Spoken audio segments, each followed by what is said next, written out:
Assalamualaikum warahmatullahi wabarakatuh. Jumpa lagi di channelnya Mama Ibnu Aska. Alhamdulillah hari ini aku masih bisa share lagi aktivitas aku yang sangatlah sederhana.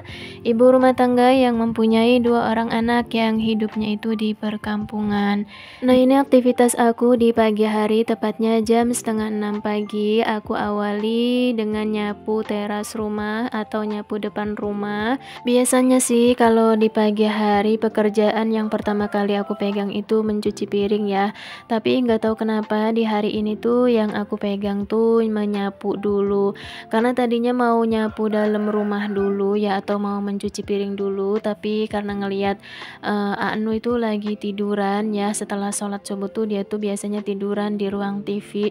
Memang dia tuh tidurnya di ruang TV ya Bunda, nggak mau tidur di dalam kamar semenjak dulu sampai sekarang. Entah nggak tahu kenapa gitu ya, apa karena di kamar itu panas, memang belum ada kipas angin ya untuk di kamar 2, makanya dia tuh selalu tidurnya itu di ruang TV. Jadi daripada aku tuh ngeganggu ya nyapu di dalam rumah, jadi aku putuskan untuk kegiatannya itu aku awali nyapu teras rumah dulu atau depan rumah dulu, sedangkan yang lainnya itu nanti menyusul. Nah, ini rencananya setelah aku beres-beres itu, aku ada kegiatan di luar, yaitu salah satunya aku tuh ada kegiatan mau ikut pelatihan pemandian jenazah ya Bunda. Jadi aku tuh pengen nanti pas waktu pulang itu kondisi rumah itu udah bersih gitu kan. Karena kan pastinya kalau habis bepergian itu pasti capek banget ya. Makanya aku tuh inisiatif sebelum berangkat bepergian aku tuh bersih-bersih dulu biar nanti pas waktu pulang itu tinggal rebahan aja, tinggal istirahat. Dan ini aku tuh udah mandi ya Bunda, udah bersih gitu, tinggal nanti itu paling ganti kerudung aja karena baju juga udah ganti.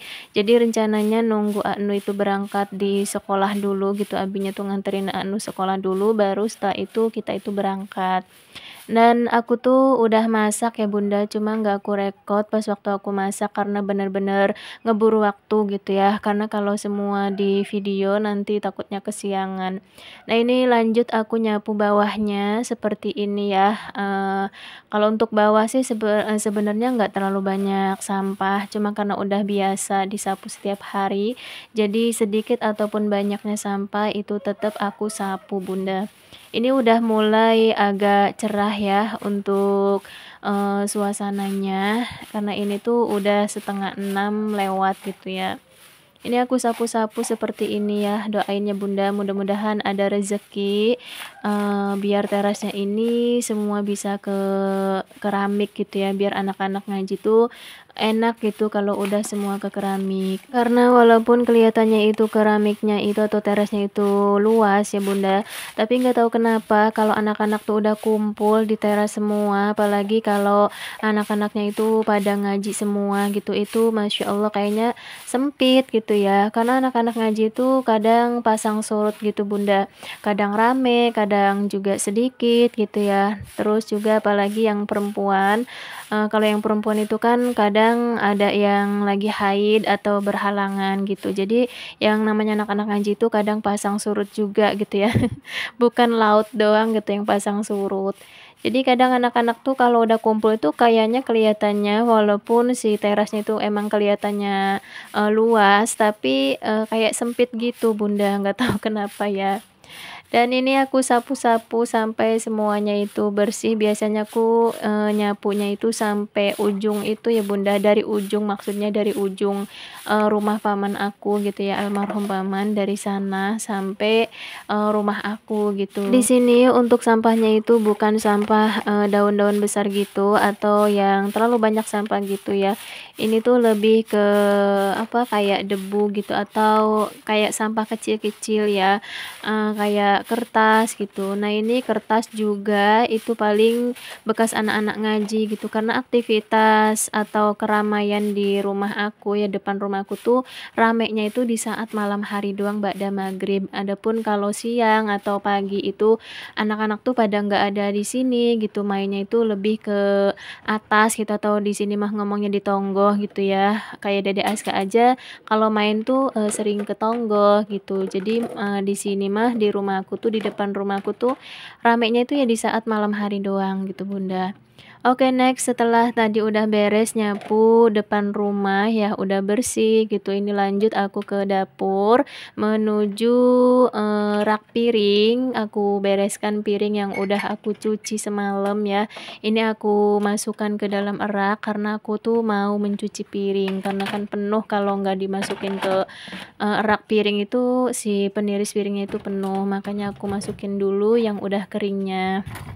Ya seperti inilah ya yang namanya pekerjaan ibu rumah tangga itu nggak ada habisnya gitu ya, nggak ada batasnya. Padahal kan di malam hari udah mencuci piring, tapi di pagi hari tetap aja mencuci piring. Tapi kalau malamnya itu mencuci piring, di pagi hari itu nggak terlalu menumpuk gitu ya Bunda. Ya sedikit mengurangi kerepotan di saat di pagi hari gitu ya, kalau di malam harinya itu kita tuh udah mencuci piring. Oh iya Bunda, gimana nih kabar hari ini? Aku berharap dan aku doakan semoga semuanya dalam keadaan baik-baik saja, dalam keadaan sehat walafiat, dilancarkan segala urusannya, diberikan keberkahan hidup dan juga semoga kita selalu dalam lindungan Allah Subhanahu wa taala dan selalu semangat dalam menjalankan aktivitas kita sebagai ibu rumah tangga. Amin amin ya robbal alamin. Dan aku juga nggak bosen-bosen mau mengucapkan banyak-banyak terima kasih untuk teman-teman yang selama ini sudah selalu support video aku, yang udah subscribe video aku. Masya Allah tabarakallah, aku mengucapkan banyak-banyak terima kasih. Semoga kebaikan kalian dibalas oleh Allah Subhanahu wa taala dengan balasan yang berlipat-lipat ganda. Dan aku juga mau mengucapkan selamat datang untuk teman-teman yang baru temu channel aku. Semoga channel aku ini bisa ada sedikit manfaat yang bisa diambil dari video aku ini ya. Amin amin ya robbal alamin. Oh iya, siapa nih yang sama kayak aku kalau mau bepergian itu wajib harus beres-beres rumah dulu ya, atau harus gitu ya, harus bersih-bersih rumah dulu. Hayo siapa nih yang sama kayak aku? Siapa tahu ada yang sama kayak aku ya. Kalau aku tuh tim yang kayak gitu Bunda. Aku tuh pengen kalau pulang bepergian itu entah itu perginya di pasar atau mau kemana aja gitu ya. Pokoknya mau keluar rumah gitu ya. Itu harus bersih dulu rumahnya gitu. Wajib harus dibersihkan dulu rumahnya. Itu dari dulu sampai sekarang gitu ya Bunda. Nah, kalau Bunda kayak aku berarti kita itu satu hati ya Bunda. Boleh ya ditulis-tulis di kolom komentar, siapa tahu ada nih yang sama kayak aku kalau mau bepergian itu harus bersih-bersih dulu gitu ya, atau beres-beres rumah dulu. Ini alhamdulillah nggak kerasa nih Bunda, piringnya udah beres aku cuci ya. Mencuci piringnya juga nggak terlalu banyak-banyak banget sih ya, karena kan malamnya udah dicuci. Dan lanjut ini aku ngebersihin atau ngelap-ngelap meja kompor dan juga dispenser beras. Ini ngelapnya itu nggak terlalu detail banget sih ya, ngelap tipis-tipis aja gitu karena kan mengejar waktu juga. Dan ini juga aku sekalian mau lap pisau atau satu set pisau gitu ya, dan juga rak pisaunya. Pokoknya yang bisa aku jangkau gitu ya hari ini, sebisa mungkin gitu biar pas waktu pulang itu kelihatannya nyaman gitu rumahnya.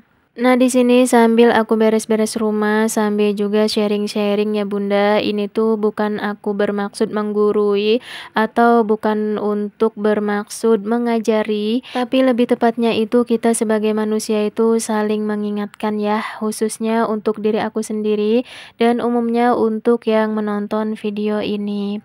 Jadi menurut Imam Ghazali dalam kitab Ihya Ulumuddin menyebutkan bahwa ada 4 tata cara bersyukur kepada Allah Subhanahu wa taala.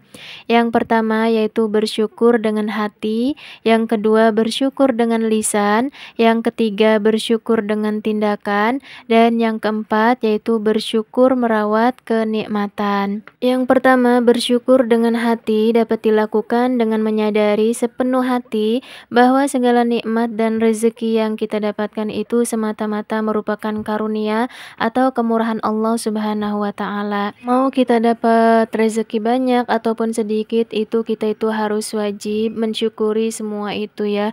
Karena yang namanya rezeki itu bukan hanyalah sebatas materi, tapi kita diberikan kesehatan walafiat aja itu merupakan nikmat yang terbesar oleh Allah Subhanahu wa taala ya Bunda. Jadi kita itu harus mensyukuri nikmat Allah Subhanahu wa taala. Dan yang kedua yaitu cara bersyukur kita dengan lisan itu dapat dilakukan dengan mengucapkan alhamdulillahirabbil alamin. Jikalau kita itu mendapatkan nikmat oleh Allah Subhanahu wa taala, baik itu besar maupun kecil, hendaknya kita itu mengucapkan alhamdulillahirabbil alamin, yang artinya maha suci Allah. Jadi kalau kita mengucapkan alhamdulillah, itu artinya kita itu memuji Allah ya. Kita itu bersyukur kepada Allah atas nikmat yang Allah berikan kepada kita. Dan yang ketiga yaitu bersyukur dengan tindakan. Bersyukur dengan tindakan bisa kita lakukan dengan cara menggunakan umur kita itu sebaik-baik mungkin untuk beribadah kepada Allah Subhanahu wa taala. Seperti contohnya kita melakukan sholat 5 waktu, puasa, zakat, bersedekah, dan juga hal-hal baik yang diridhoi oleh Allah Subhanahu wa taala. Yang terakhir yaitu bersyukur merawat kenikmatan. Umat muslim yang mendapatkan nikmat dari Allah Subhanahu wa taala hendaknya berusaha untuk merawat kenikmatan tersebut. Contohnya kita diberi tubuh yang sehat, kewajiban kita yaitu untuk menjaga tubuh kita itu selalu sehat. Kita berusaha agar tubuh kita itu terhindar dari makanan-makanan yang haram atau yang subhat gitu ya. Dan juga kita sebagai muslim harus selalu menjaga hati kita agar terhindar dari penyakit-penyakit hati.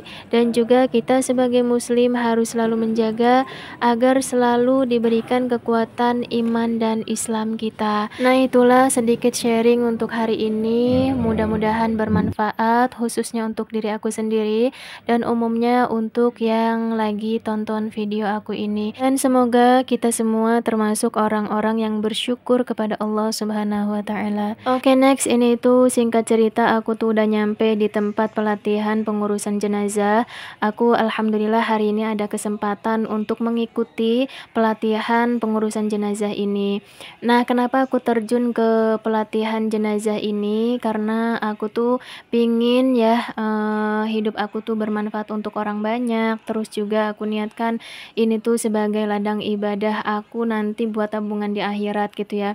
Karena jujur waktu dulu itu aku tuh belum tergerak hatinya untuk bisa atau mempelajari mengurusi jenazah Bunda. Tapi setelah aku mengurusi atau ikut memandikan almarhum bibi dan juga mengkafani waktu itu ya, akhirnya aku tuh terketuk dari situ. Aku pingin belajar atau mendalami gitu ya, pengen bisa mengurusi jenazah. Dan alhamdulillah aku udah 3 kali ya diajak sama saudara aku untuk memandikan jenazah atau mengkafani jenazah di saat ada orang yang meninggal di kampung aku gitu Bunda. Dan kebetulan kan karena saudara aku itu orang yang mengurusi jenazah, jikalau di kampung itu ada orang yang meninggal, jadi aku tuh sekalian belajar sama beliau gitu ya. Dan alhamdulillah hari ini diberikan kesempatan untuk mengikuti pelatihan pengurusan jenazah. Alhamdulillah ya, banyak sekali yang aku rasakan gitu ya, manfaat dari memandikan jenazah atau mengurusi jenazah itu. Salah satunya kita itu lebih ingat dengan kematian ya di saat kita tuh lagi mengurusi jenazah, karena memang kita itu hanyalah hidup sementara di dunia ini ya, ibaratnya ngontrak gitu ya.